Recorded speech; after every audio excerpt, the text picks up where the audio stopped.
বিপদের নাশ কৃপা করি কহ প্রভু করিয়া প্রকাশ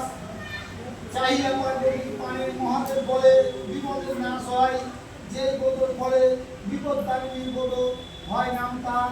যেন হে দেবশ্রী ইহা সর্বগত সার মুনি বলে তবে হে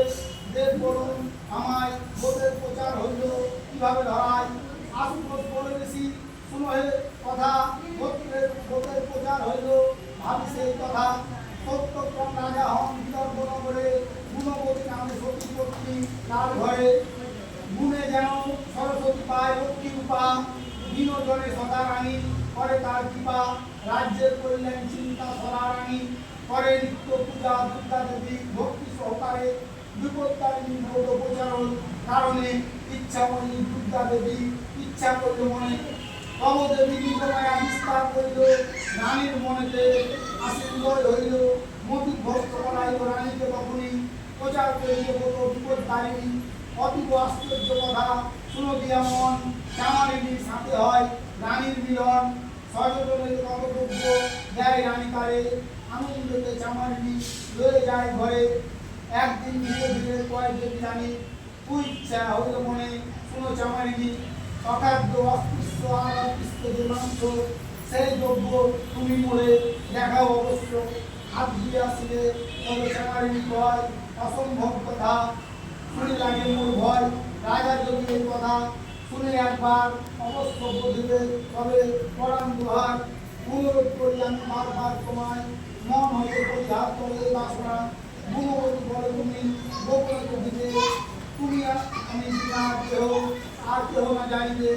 রানী বাক্য চামারিনী দিয়ে দিল ঘরে গোপনে আনিয়া মাংস দিল রানীর ঘরে মাংস রয়ে রানী তবে লুকাইয়ে রাখিল সুচতুর এক ভিত্ত দেখিতে পাইল রাজার সমিত ভিত্ত করে সব কথা অন্তপুর যান রাজা রানী রাখি কথা ক্রোধে রাজা বলে রানী শুরু বচন চামারিনী চিপা দিল রাখিলে গোপন ধর্মের সহায় তুমি ধর্ম করছি হও সত্য করি সব কথা মোর কাছে কও ভয়ে ভীতা হয়ে রানী বলেছে রাজায় চামারিনী ফল পুষ্প দিলে জামাই নিত্য পূজা শেষে করি দেখাবো তখন রাজা বলে করে তখন পূজা সমর্পণ রাজসভা হতে আসি আমি দেখিবারে চাই দুর্গা দুর্গা বলি রানী বসিল পূজায় নয়নতে অস্ত্র ধরে দুর্গা দেবী পূজা করে রানী বলে রক্ষা করো মা বিপদ নাসিনী কমে নম মাতা দুর্গে দুর্গা নাসিনী দেবাসী দক্ষ রক্ষ মানব বন্দিনী বিপদ হারিণী মাগো সন্তাপ নাসিনী ভয় ধরে শোভা তুলে অভয় দায়ী এত করে স্তুতি পাঠ করে গুণবতী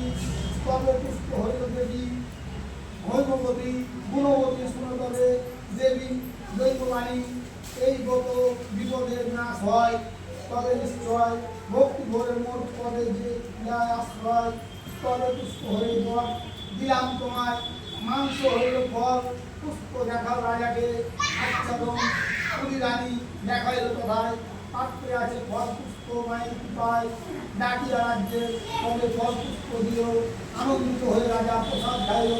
রাজা বলে শুনো রানী ক্ষমা করো মোরে কত মন্ত্র বাণী আমি বলেছি তোমারে আমার অঙ্কার রানী প্রচার হয় এই পৃথিবীতে আষাঢ়ের শুক্লপক্ষ তৃতীয়া তিথি বিপদ জালে বিপদ হয় মঙ্গলবার ও শনিবারে নবমীর মধ্যে যে দুটোবারে আষাঢ় নবমী তিথি শুক্লপক্ষের মঙ্গলবার শনিবারে উপযুক্ত কাল হয় ব্রতের পালন বিপদগামী ব্রত ইচ্ছে করে যেই জন বিপদের নাশ হয় তার সেই বিপদগামী ব্রত কথা হলো সমর্পণ